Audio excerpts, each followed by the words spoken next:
What's up, my Ponios? Andy with Andy Vlogs. Excited to share with you guys this content here. We're going to go over all of the different camera features best I can, showing you screen recordings, how to get 4K 60, all of those features look like, going through all of the different pictures and showing you here how this camera pans out. I'm going to be using a DJI stabilizer. This is the OM3. There are, the 4 and the 5 is already out, but this is going to be good to be able to use if you guys are interested.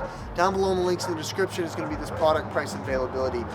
With that said, I'm going to go ahead and show you a couple of the basic camera functions of the device. I think it's fantastic. Let's have it speak for itself.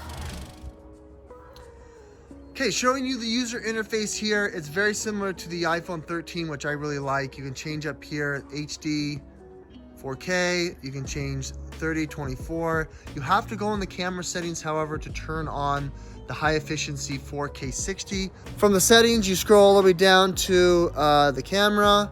We're gonna find the camera, there it is. You can go into the recording video and you can see here, you can toggle on 4K 60 and it's gonna let you know that it's high efficiency and it's gonna have, only certain phones or devices can play it. You've got your flash if you want, you've got your extra exposure, you can switch to slow-mo, time-lapse, video, photo, portrait, and then pano. They don't have cinematic mode, unfortunately. Moving on to video here, you don't have the ability to really zoom in with an extra camera lens like a Tele, but this does zoom in, I'd say a 2x, maybe 3x. I don't actually know. Let me know down in the comments below. The selfie camera here has the ability to switch to 720p and 1080p, and then you can switch between slow-mo, time-lapse. Oh, it switched it. Okay. There's a selfie photo portrait, which is nice, the portrait photo. And then I think panel flips back, yeah. Alrighty, here's the first video that we're gonna be shooting. This is 4K 60, high efficiency. You're not gonna be able to see it as crisp as you probably would if I outputted it to 4K 60. I did down-res it to 4K 30, but you can still see how smooth it is as I'm shooting it here. I am using the stabilizer to be able to get you the highest quality of video, but let's go up to this subject and see if we can get some shallow depth of field. Hey look, that looks really good. I'm impressed. You can see the exposure here as it moves from that light source to the fence there. It's able to move super fast. It looks like there's a lot of sharpening happening here. You can see the fence here has a lot of contrast issues. It's still darker than normal despite the light source there showing you. But if this was me and I was at Disneyland and I was shooting 4K 60 with this little tiny phone, this is really impressive, honestly. Okay, bringing it down to 4K 30, this is what you're gonna feel most comfortable shooting in. This is what is my favorite shot here. As we're getting closer to my camera, you can see that it's got that natural shallow depth of field. Despite there only being one lens, it still gives you that really nice kind of cinematic portrait lens look. Moving around here, you can see that it is really stable here using this stabilizer here. I'm gonna go ahead and switch over now to just the handheld mode, and I'm gonna handhold it. You can see it's still stabilizing really good as I'm walking around. Getting close to the subject, it just looks beautiful. The 4K 30 is really what you wanna do. I think because it changed that codec, I've got a much softer shot. I think even despite the low light, it's still looking really good. Shooting up into the sky where the sun is, you're still able to get that good switch to exposure. Coming up closer, we can zoom in and it's just an all-around fantastic camera, honestly. I am so impressed from last year to this year. Walking around here, there's still a little bit of bobbing, still a little bumpy, a little bit of shaking, but that's to be desired. There's no optical image stabilization on this at all. Zooming in here, you do have about 2x, maybe 3x zoom. It's still able to keep the picture looks really good. It's not really grainy as if it's zooming in, doing like a digital zoom, but it actually looks pretty good, I'll be honest. And it's really stable. I mean, zooming into my subjects that I want to zoom into, it looks pretty good. Switching over to 1080p now, 30 frames a second. You do have 60 frames a second. I won't show you that because I showed you the 4K, but I think this is maybe the second best. The 4K is really good, but as I zoom in here and having a little bit lower light, you can see a lot of extra sharpening going on. It's still able to keep a good color profile despite it zooming in. But I think this is pretty good.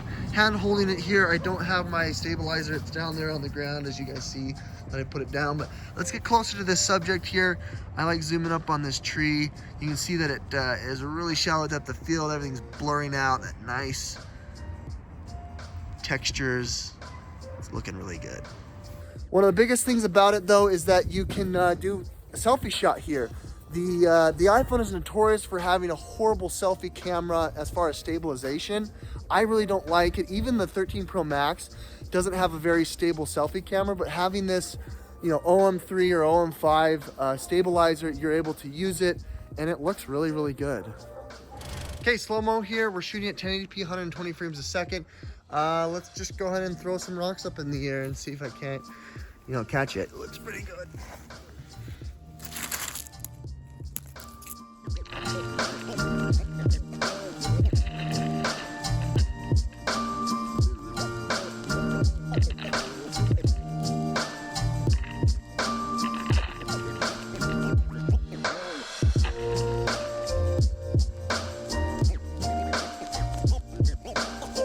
720, 240 frames a second.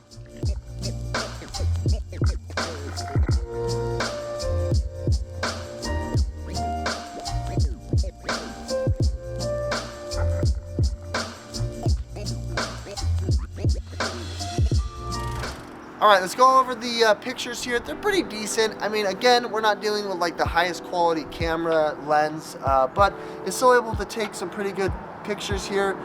This is the regular wide lens. We're gonna zoom all the way up to the first that you can. It seems like the zoom is much further on the photo than the video, which makes sense.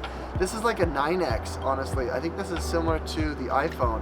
Although I am having some focus issues and you're not getting the natural blur on the background, so it's definitely a digital zoom. I'm having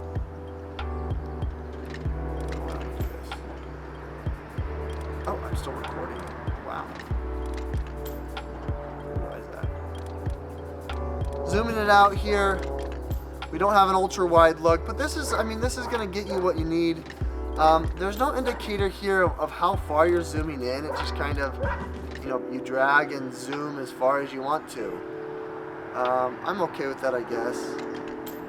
I mean, people aren't really caring about how close they're zooming in, except for people like me or more tech-oriented folks. We're here on location, guys. I've got the lens all set up here. We're gonna start with the Anamorphic because I'm losing light. With that said, this is the Anamorphic Blue.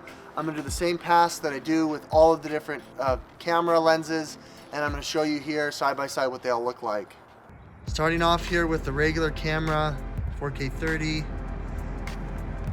Panning to the right. I really like the black lines there on the Anamorphic Gold, as you can see, panning back and forth. It's looking really good. I've got a tinge of a little more orange, a little bit warmer.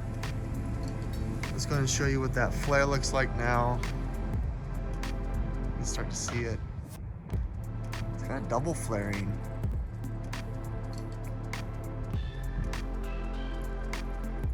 Interesting. Coming down here from the light source. Does a good job, but it looks like it's richening it.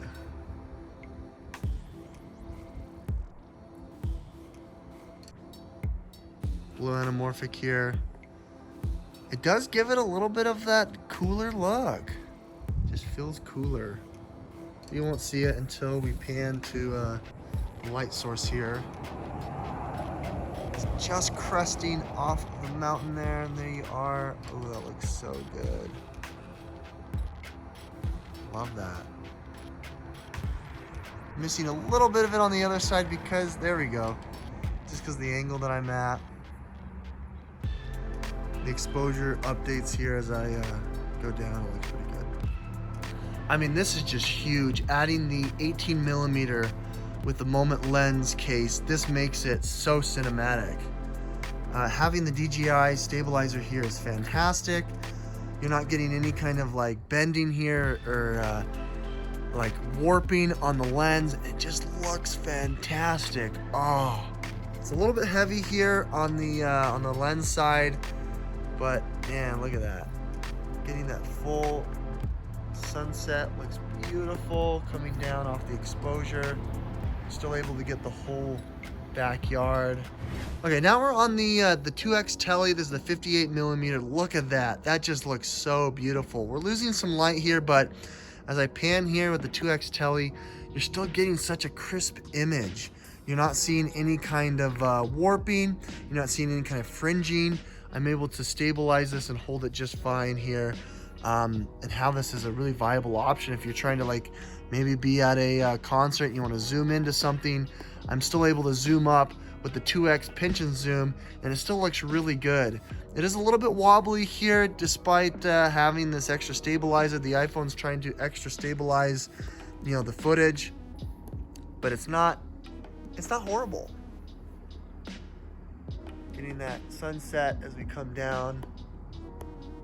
Oh, that looks so good. I love this. This is such a gorgeous shot. Still pretty good in this low light as the sun goes down here, but you know, having this extra 2X is fantastic. A little bit of focusing issues. It's a little stable, it's a little wobbly here on the iPhone side. If I hand hold it, I bet it'll be a little bit better. I don't know, maybe not. All right, Pugnos, well, that about does it here. Thanks so much for watching. This little camera is incredible here. I know they kind of rip you off on the storage here. I wish I could have gotten this under 400 bucks, but still at that about 379 price point, 329 depending on the size that you're getting. This is an incredible camera for any, you know, kid, college kid, adult, any person trying to get into the iPhone ecosystem but doesn't want all the bells and whistles and still has a good phone that takes good shots. Nonetheless, guys, if you like this content, make sure you check out my full review focusing on lifestyle here. With regards to this camera, I think it's an awesome camera, especially having that A15 chip, the Bionic chip, as well as the deep focus and the computation photography. It is just a game changer. It's fantastic. If you guys like this content, hit that like button, subscribe if you want to see more. We'll catch you on the next one.